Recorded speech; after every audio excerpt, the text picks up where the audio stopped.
Let me ask you something. If you're generating about $100,000 off your income ETF portfolio, are you paying a lot of taxes? Well, the reason I ask that is because there are so many great ways that these income ETFs are the ones that have options, offer you some tax advantages that regular ETFs may not. And so today we're going to be talking about that. We're going to see how some of these income ETFs are designed in order for us to save taxes. And we're also going to go through an example to show you guys how maybe someone having this type of portfolio can maybe save on their taxes by using this income ETF strategy. Now, not every strategy is the same and not every income ETF is created equal, but we're going to go over 3 different ways where we can save money through using this income ETF portfolio strategy. So let's get to it, let's dive in, and let's save some taxes. Hey guys, my name is Steve and I run the Frugal Expat website where we try to help people save more and invest better.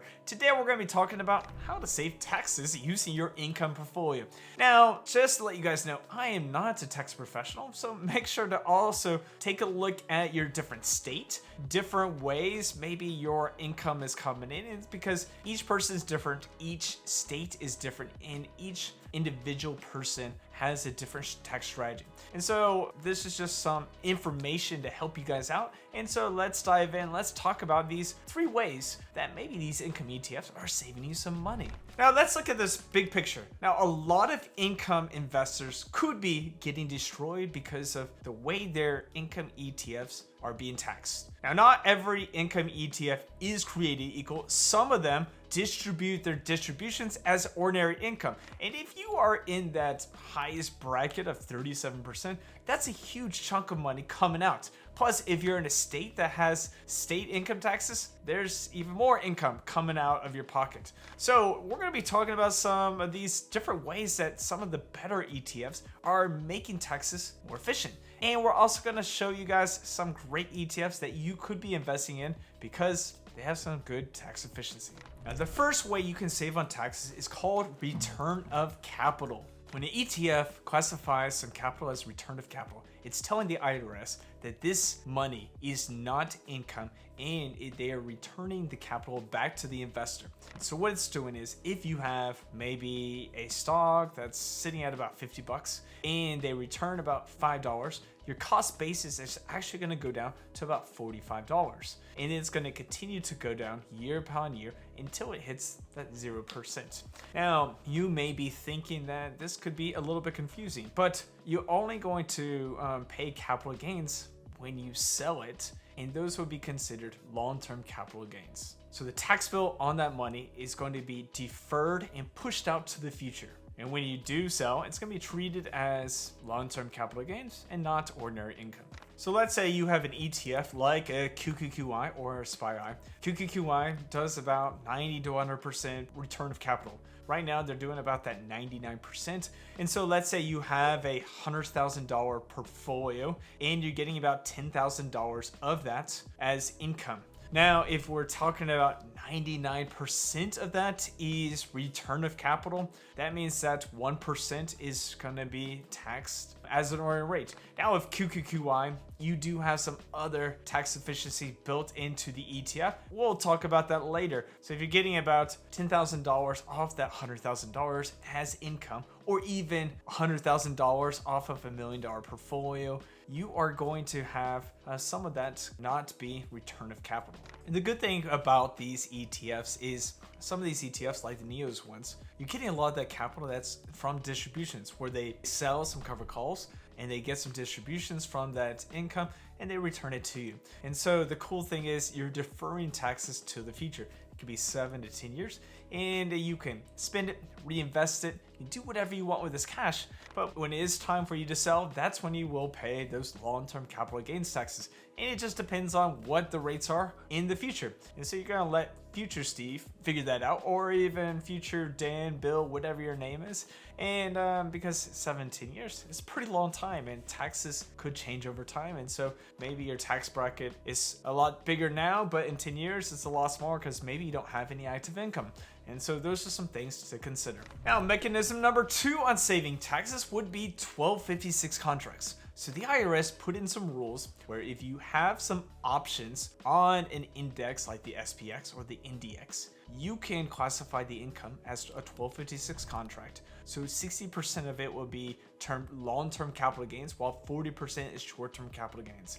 Now, the cool thing is you don't have to hold this long-term, like over 12 months, to be considered long-term capital gains. And so that is part of the reason why NEOS is doing a lot of these contracts. So they have the ROC. So let's say you're using SPY, and SPY is doing maybe 94, 95% ROC. So you got the extra 5% that's going to be taxed at an ordinary rate. But what NEOS is doing is they're selling some covered calls on the SPX with SPY. So they're getting a 60-40%, 60% long-term capital gains, 40% short-term capital gains to make it even more tax efficient. So that's great news. Not only you're getting ROC, you're also getting 1256 contracts. That means you're making it even more tax efficient. Now, not all funds do 1256 contracts. NEOS is famous for doing it. SPY does it, QQQI does it, IWMI does it, IYRI does it. A lot of their ETFs do it because they want those tax efficiencies for their investors. If you were at the top rate, the 37% marginal rate, with the 60-40 split, your actual rate is going to be 26.8%. Now, if you were to put that on a $100,000 income coming in from your portfolio, that's a savings of about $10,200 in the long run. That's if you're at the top marginal rate. Now, if you're much lower, of course, you're gonna have more savings as well. But here's the thing is you're saving so much money just because of these 1256 contracts. Now let's go on to our next mechanism on saving some income. Hey guys, if you like this video, make sure to hit that like button and subscribe. And one of the best places I've been looking to find some good information is called Drip Data. Now, Drip Data is a platform where you can create a portfolio, research some different ETFs, and also be able to track when your yield is coming in. And so this could be a great platform for you guys to kind of track some of your portfolios. I know I've probably talked about Snowball and winning a while, but Drip Data is probably a little bit cheaper. And it's also done by some fellow YouTuber. And so it's a great place where you guys can start to track a portfolio and even do a little bit of research. I may be even making my own app soon enough. So take a look at this and let me know what you guys think. And let's get back to the video. The next way is the 0% capital gains bracket. Now, most people don't realize it, but the USA's got 3 different brackets for their capital gains. You got the 0%, the 15%, and the 20%. Now, which I kind of like. I mean, there are countries in the world that give 0%, like Taiwan, Singapore, New Zealand. You have countries that have a huge capital gains tax. Australia just increased their capital gains tax to like the bottom line was 30 all the way up to 47%, which is crazy. So much capital gains, and it's just like taxing the middle class. But with the USA, you're getting 3 different brackets: 0, 15, and 20%. And so if you landed at 0, I mean, man, you were just making out like a bandit. And so we're going to be talking about that. And we're going to talk about how we can use that part in your overall income picture. So this is how it works. In 2025, or the past tax year, this is how it works. So if your income after deductions were to land below $48,350 as a single filer, or $96,700 as a married couple, then you would be in that 0% capital gains tax bracket. And that is long-term capital gains, as in if you've held the asset for more than 12 months. And the great thing is that standard deduction, which is $15,700 for a single filer, and the $31,500 for the married couple, can help start to add on to that total threshold.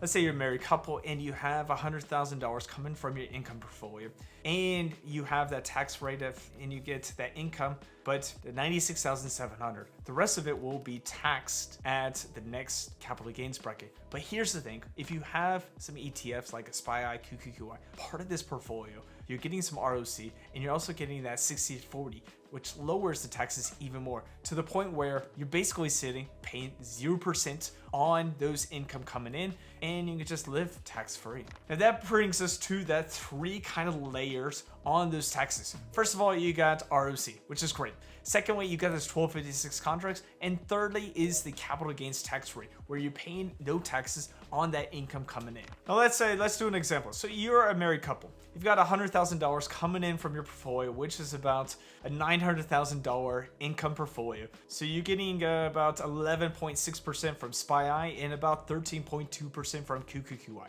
If we split that amongst it, you're going to get anywhere between $100,000 to about $110,000 in income annually. Now, if we apply that ROC, you're going to get anywhere between that 94 to 99% on that portfolio together. Now, if we were to be conservative, say 94%, that means about $94,000 of that income, it will be tax deferred. And so you're left with about $6,000 that will be counted as the ordinary income.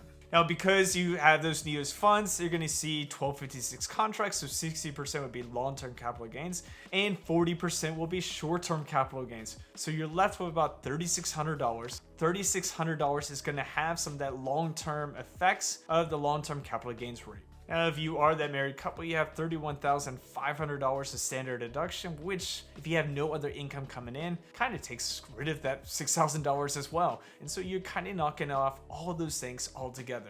Now, none of this is all guaranteed. This is like a simple example because everybody's situation is different. You may have some side income. You may have some Social Security. You may have like some other income coming in. You may even live in the state of California, which is taxes everything and doesn't use some of those federal rates for it. And so there are a couple different differences in there. So you just got to do your taxes differently. And not all yields are going to be the same every single year. And you just got to make sure to check out what your tax situation is and make it work for you. Now, which ETFs really makes these happen? Now, I've talked about NEOS. So we got SPY, the NEOS S&P 500 high income ETF. It's got that 11 to 12% yield with using 1256 contracts, and it's got about a 94-95% return of capital as well. So this could be a great one to put in your portfolio. We also have QQQI, which is also from NEOS. This is the NASDAQ 100 high income ETF. It's got about a 99% ROC, and it uses those